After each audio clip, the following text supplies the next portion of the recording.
आप देख रहे हैं पॉइंट बिहार। आइए जानते हैं बिहार की आज दिन भर की टॉप और प्रमुख खबरें। बिहार सरकार चुनाव से पहले महिला शक्ति को आर्थिक सहारा देने की तैयारी में है। शुक्रवार को सरकार 10-10 हजार रुपए की पहली किस्त 25 लाख महिलाओं को हस्तांतरित करेगी। यह राशि मुख्यमंत्री महिला रोजगार योजना के तहत दी जाएगी। सरकार के अनुसार ये पैसे महिलाओं को स्वरोजगार शुरू करने और आर्थिक रूप से स्वतंत्र होने में मदद करेंगे। बाद में योजना सफल हुई तो उन्हें और अधिक सहायता देने की योजना है। इस घोषणा ने सत्ता समीकरण और चुनावी माहौल में नई उत्सुकता ला दी है। बीजेपी ने धर्मेंद्र प्रधान को बिहार का चुनाव प्रभारी नियुक्त किया है। इस निर्णय के तुरंत बाद उन्होंने बिहार दौरा शुरू कर दिया और पटना में भाजपा के वरिष्ठ नेताओं के साथ एक रणनीतिक बैठक की। इस बैठक में आगामी विधानसभा चुनाव को लेकर संगठनात्मक तैयारियों, सीट रणनीति और प्रचार अभियान को दुरुस्त करने पर चर्चा हुई। प्रधान ने कहा कि प्रधानमंत्री नरेंद्र मोदी और मुख्यमंत्री नीतीश कुमार के सहयोग से पार्टी फिर से बिहार में जनता की सेवा करने का अवसर देगी। पार्टी ने प्रधान के साथ साथ केशव प्रसाद मौर्य व सीआर पाटिल को भी उप प्रभारियों के रूप में तैनात किया है। मुख्यमंत्री नीतीश कुमार ने भागलपुर व खगड़िया में आयोजित जनसभाओं को संबोधित करते हुए वायदा किया है कि यदि अगली बार उनकी सरकार बनेगी तो हर छत पर सौर ऊर्जा संयंत्र लगाए जाएंगे। उन्होंने यह भी कहा कि वर्तमान में राज्य की बिजली व्यवस्था में सुधार हुआ है और अब लोगों को प्रतिमाह 125 यूनिट तक मुफ्त बिजली मिलेगी। उन्होंने विकास परियोजनाओं का उद्घाटन और शिलान्यास भी किया और पुराने शासनकाल की अक्षमताओं पर तीखा प्रहार किया। भारतीय रेलवे ने अब मेल एक्सप्रेस ट्रेनों में ई पैंट्री सेवा शुरू करने का निर्णय लिया है। इस सेवा से यात्रियों को पहले से ऑनलाइन भोजन बुक करने की सुविधा मिलेगी, जिससे स्टेशन विक्रेताओं या अनधिकृत व्यवस्था पर निर्भरता कम होगी। यह कदम रेलवे के डिजिटल डाइनिंग को बढ़ावा देने की ओर महत्वपूर्ण प्रयास माना जा रहा है। प्रारंभ में इस सेवा को कुछ चुनिंदा ट्रेनों में लागू किया जाएगा और योजना है कि सफलता के बाद इसे अन्य ट्रेनों में भी विस्तृत किया जाए।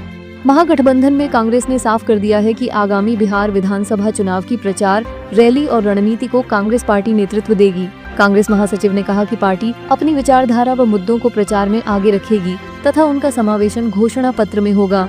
इस कदम से यह संदेश गया है कि गठबंधन में महागठबंधन की नीति निर्माण में कांग्रेस की भूमिका प्रमुख रहेगी। कांग्रेस का यह रवैया राष्ट्रीय जनता दल के तेजस्वी यादव को यह संकेत देने जैसा माना जा रहा है कि गठबंधन की बड़ी भूमिका अब कांग्रेस ही संभालेगी। बीजेपी ने बिहार विधानसभा चुनाव के लिए संभावित प्रत्याशियों के नामों पर रायशुमारी की है। पार्टी की कोर कमेटी ने जिलों के संगठनात्मक समूहों से चर्चा की और उम्मीदवारों की सूची तैयार करने के लिए फीडबैक लिया।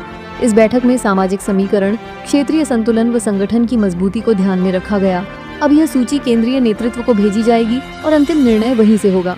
इस प्रक्रिया ने यह संकेत दिया है कि पार्टी चुनावी रणनीति को स्थानीय स्तर से जोड़ने की कोशिश कर रही है। समस्तीपुर में बिजली विभाग के एक वरिष्ठ इंजीनियर के खिलाफ आय से अधिक संपत्ति के आरोपों की जांच में करीब 30 करोड़ रुपए से अधिक की संपत्ति सामने आई है। आर्थिक अपराध इकाई ईओयू ने उनके कई ठिकानों पर छापेमारी की, जिसमें जमीन, फ्लैट और अन्य संपत्तियां शामिल हैं। आरोप है कि इंजीनियर ने लंबे समय तक काले धन के जरिए यह संपत्ति अर्जित की। उनके नाम पर दर्ज कई परिसंपत्तियों व बैंक खातों की जानकारी मिली है। वंदे भारत एक्सप्रेस ने एक सफल वर्ष पूरा किया है और अब उसकी देखभाल एवं मेंटेनेंस के लिए नई सुविधा स्थापित की जाएगी। इस सुविधा से ट्रेन की रखरखाव प्रक्रिया में तेजी आएगी और सेवा की विश्वसनीयता बढ़ेगी।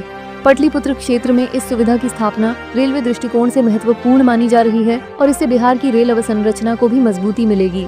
इस कदम से वंदे भारत सेवा के विस्तार और बेहतर संचालन की उम्मीद जगी है। गया जिले के निरंजना नदी पर लगभग 400 मीटर लंबा पुल निर्माण का शिलान्यास किया गया है।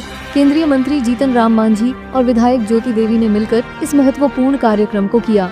यह पुल क्षेत्र की सामाजिक आर्थिक स्थिति मजबूत करेगा। स्थानीय नेताओं ने कहा कि यह दशकों पुराना सपना था, जिसे अब साकार होते देख सम्मान की अनुभूति हो रही है। इस निर्माण से जनता की आवाजाही सुगम होगी और विकास गति को बल मिलेगा। त्योहारों को ध्यान में रखते हुए भारतीय रेलवे ने रांची से आरा, जयनगर, पूर्णिया कोट और कामाख्या तथा टाटा से बक्सर के लिए विशेष ट्रेनें चलाने का निर्णय लिया है। इन स्पेशल ट्रेनों का परिचालन सितंबर से शुरू होकर नवंबर तक चलेगा और यह बोकारो, गोमो, कोडरमा, गया एवं अन्य मार्गों से होकर गुजरेंगी। रेलवे का कहना है कि ये सेवा यात्रियों को सुविधा देगी और त्योहारों के समय अतिरिक्त भीड़ को संभालने में मदद करेगी।